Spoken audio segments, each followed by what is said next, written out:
கண்மணி வந்து இந்த பரிகாரத்தெல்லாம் தொடர்ந்து வந்து எல்லா விஷயத்தையுமே பண்ணிகிட்டே இருக்காங்க. அப்போ வந்து இளமதி அவங்களுக்கு ஹெல்ப் பண்ணுறாங்க. அதே மாதிரி இளமதி சாமி கும்பிடும்போது நம்ம கண்மணியும் ஹெல்ப் பண்ணுறாங்க. இவங்க 2 பேரும் இந்த மாதிரி வந்து ஃப்ரெண்ட்ஸாக இருக்கிறத பார்த்துட்டு பெரியவங்க எல்லாம் ரொம்ப சந்தோஷப்பட்டுட்டு இருக்காங்க. ஆனால் அன்பும் வந்து பரமனும் மட்டும் அப்படியே வந்து பார்த்து பார்த்து முறைச்சிட்டு இருக்காங்க 2 பேருமே. இதெல்லாம் பார்த்துட்டு எல்லாரும் நீங்களும் ஃப்ரெண்ட்ஸாக இல்லைல்லப்பா அப்படின்னோன்னா, இவன் கூட ஃப்ரெண்ட்ஸா அப்படின்னு சொல்லிட்டு டென்ஷன் ஆயிடுறாரு. பரமன் உடனே வந்து இவன் கூடலாம் நான் ஃப்ரெண்ட் ஆக மாட்டேன் அப்படின்னு சொல்லிட்டு நம்ம அன்பும் சொல்லிட்டு இருக்காரு. என்னமோ இவங்க 2 பேருக்கு மட்டும் ஆக மாட்டேங்குது அப்படி சொல்லிட்டு எல்லாருமே என்ன பண்ணுறேன்னு தெரியாமல் தவிக்கிறாங்க. இந்த சூழ்நிலை எல்லாருக்குமே வந்து அருள்வாக்கு சொல்கிறாரு ஐயனா சாமி அப்படின்னு சொல்லிட்டு எல்லாருமே கூப்பிடுறாங்க. அப்போ வந்து கரெக்டாக அருள்வாக்கு சொல்கிற நேரமும் வந்துடுது.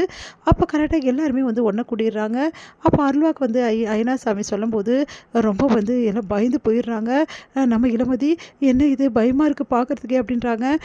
இந்த சாமி பார்க்குறது தான் பயமாக இருக்கும், ஆனால் சக்தி வாய்ந்த சாமி அப்படின்னு சொல்லிட்டு எல்லாருமே வந்து சொல்லிட்டு இருக்காங்க. சிவகாமி போயிட்டு குறி கேட்குறாங்க. அப்போ வந்து சிவகாமிக்கு வந்து நீ நினச்சதா நல்லபடி நடக்கும், உங்கள் வீட்டுக்கு ஒரு வாரிசு வரும், ஆனால் அதுலேயும் ஒரு சிக்கல் இருக்குது, அந்த வந்து கண்டத்தை நீங்கள் கடந்துட்டிங்கன்னா உங்கள் வாழ்க்கையில் நல்லது நடக்கும் அப்படின்ற மாதிரி சொல்கிறாங்க. அதை கேட்டு சிவகாமி அதிர்ச்சி அடைகிறாங்க. என்னவா இருக்கும் அப்படின்னு சொல்லிட்டு அதே மாதிரி வந்து நம்ம அன்புக்கும் கண்மணிக்கும் சொல்கிறாங்க 2 பேருமே நல்லபடி வாழ்வீங்க, ஆனால் வந்து உங்களுக்கு பிரச்சனை வரும் அப்படின்ற மாதிரி தான் சொல்கிறாங்க.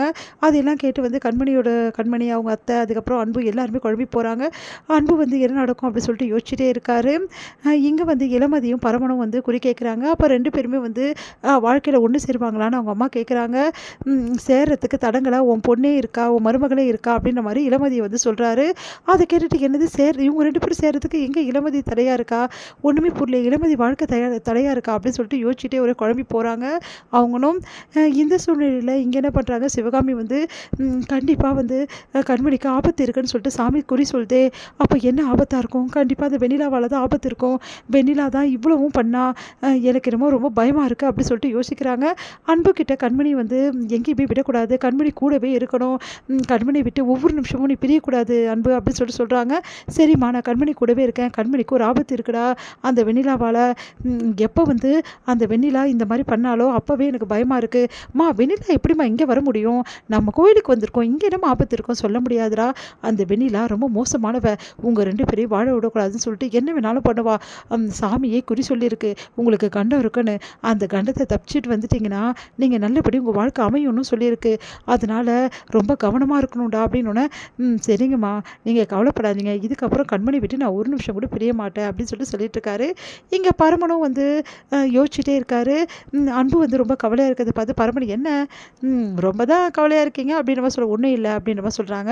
சொல்லுங்கள் போனால் போது நான் உதவி நீங்கள் யார் என்னை போனால் போது உதவி செய்கிறதுக்கு அப்படின்னோடனே என்னங்க நீங்கள் எப்போ பார்த்தா சண்டை போட்டுகிட்டே இருக்கேன், நீங்கள் தான் என்கிட்ட சண்டை போட்டிருக்கீங்கன்னு மறுபடியும் சண்டை போட்டுக்கிறாங்க 2 பேரும் ஃப்ரெண்ட்ஸாகவே இருக்க மாட்டிங்களா அப்படின்னு சொல்லிட்டு கேட்குறாங்க. இளமதியும் கண்மணியும் என்ன பண்ணுறது, எங்களுக்கு ஃபஸ்ட்லேருந்தே ஒருத்தர் பிடிக்கல, ஏதோ கவலையாக இருந்தாரேன்னு கேட்டேன் அப்படின்னோடனே கவலையாக இருக்கிறதுக்கு காரணம் ஏன்னா அவங்க குடும்பத்தில் ஏதோ கண்டம் இருக்குன்னு சொல்லியிருக்காரு சாமி, அதுதான் கவலையாக இருக்காங்க, அதெல்லாம் ஒன்றும் இல்லை, நம்ம வாழ்கிற வாழ்க்கையில் யாருக்கும் எந்த கெடுதலும் நினைக்காம இருந்தாவே போதும், நம்மளுக்கு எல்லாம் நல்லதே நடக்கும், பரவாயில்லையே இந்த மாதிரிலாம் சொல்லுவீங்களா நீங்கள் அப்படின்றாங்க. ஆமாம் பின்ன சும்மாவா பரம பயங்கரமான புத்திசாலி, பார்க்க தான் இப்படி இருக்கான் அப்படின்னு சொல்லிட்டு இளமதி சொல்கிறாங்க.